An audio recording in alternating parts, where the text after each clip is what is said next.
These endocrine glands, they produce hormones, and in the interrelations between the glands, the effect of hormones is directly found on the nervous system. Through the nervous system, again, the muscular system and all the activities of the body.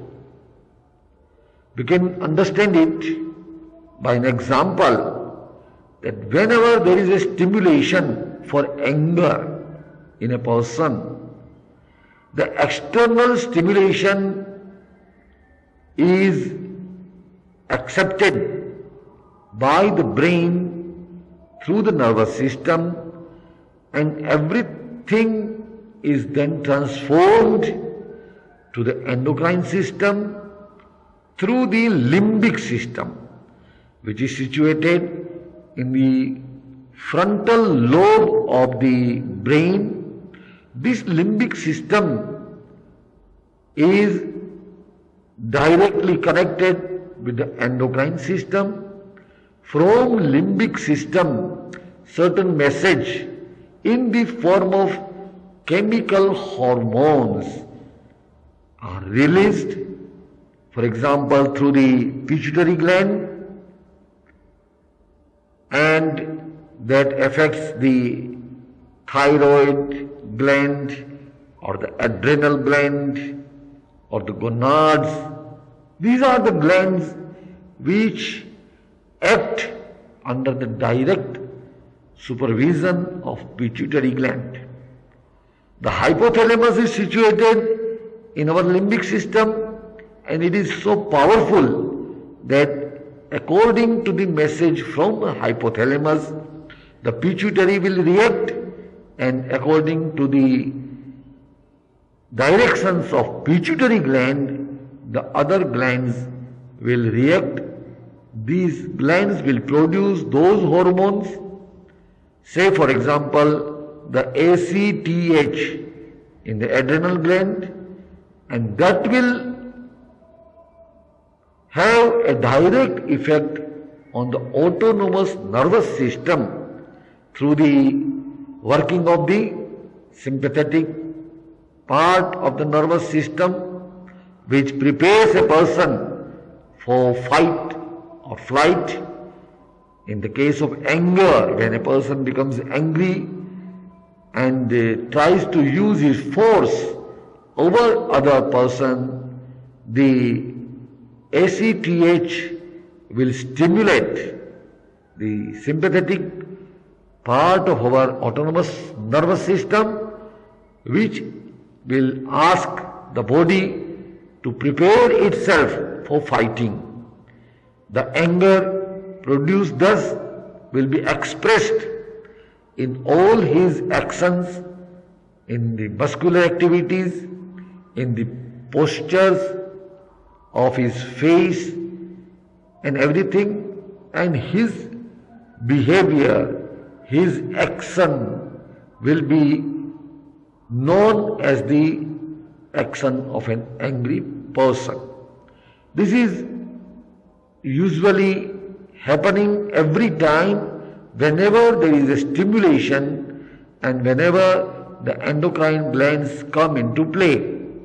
The endocrine glands are in a way the stimulator of our impulses, and the instincts, which are the basic biological forces in every living being, they are all connected with our impulses.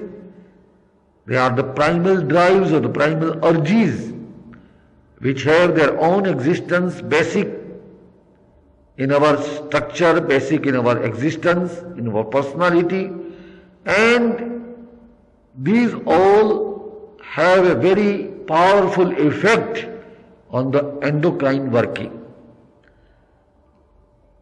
When we find that a person who is a very intelligent person, otherwise who is a very religious person, and even a person who wants to practice spirituality in his life. He is a spiritual practitioner. In spite of all this, whenever the endocrine glands are commanded by the impulses to work against the spiritual principles, the person finds himself incapable to have the other decision than the decision made by our impulses and primal urges. In this way, we find that in many of our actions, the people, that is man, acts more like an animal, or even his actions and feelings are bestial feelings, and he cannot overcome these, and therefore whole of his behavior and action becomes vitiated.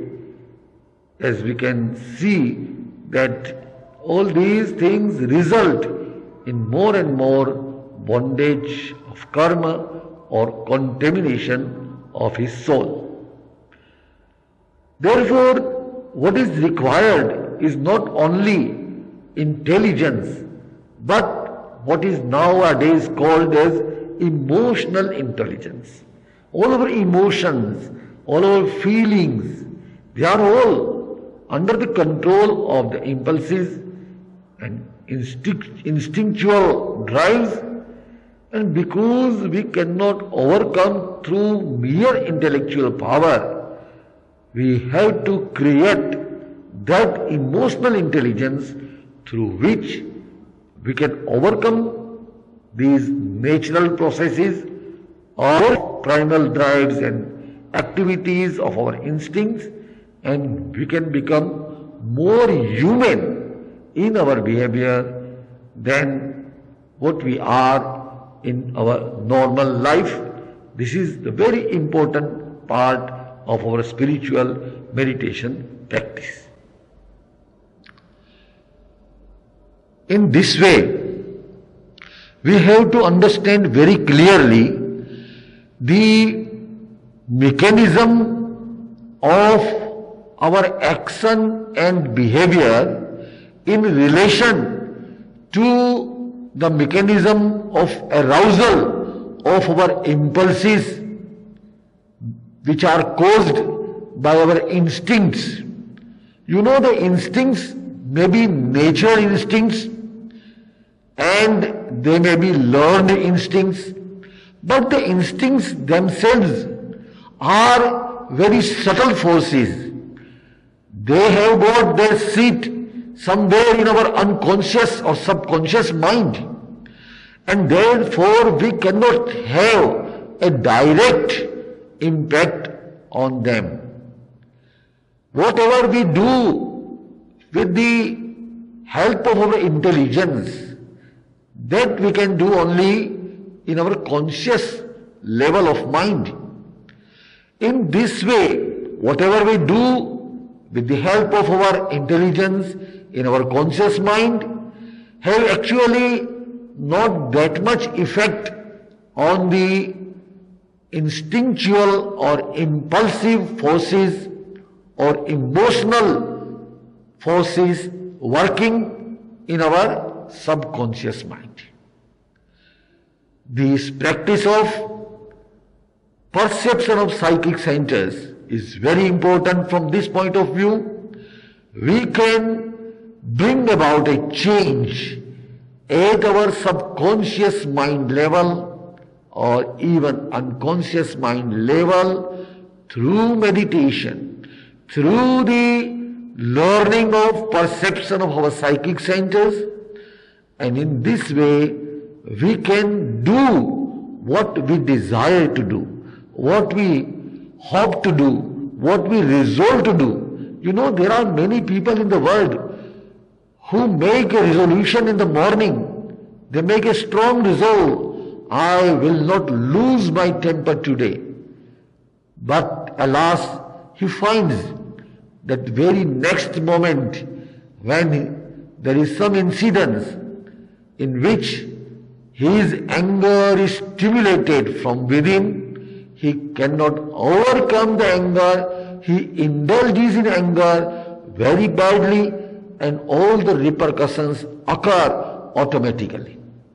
This is the problem with everyone today, not only with people who live worldly life, but those people who want to live a spiritual life, people who are religious minded, people who make such resolution every day, and still they cannot bring about the congruence between their thought and action. There is discrepancy between their thought and action. There is discrepancy between their preachings and precept. The discrepancy is there between the practice and the preaching. We have to think very deeply why these things happen, and in that context only we can understand the importance of this perception of psychic centers. According to modern science, now it is very clear that the whole mechanism of our attitude and behavior is in the hand of nervous system and endocrine system. Both these systems are very important, not only from the bodily functions or the daily functions, the routine functions of our life, but they are very important because they are responsible for our action, for our deeds, for our behavior in daily life, and they have got such a powerful force that all intellectual resolutions, intellectual knowledge, all the bookish religious preachings, they become futile, they become null and void, and we lead the same life which we do not want to do.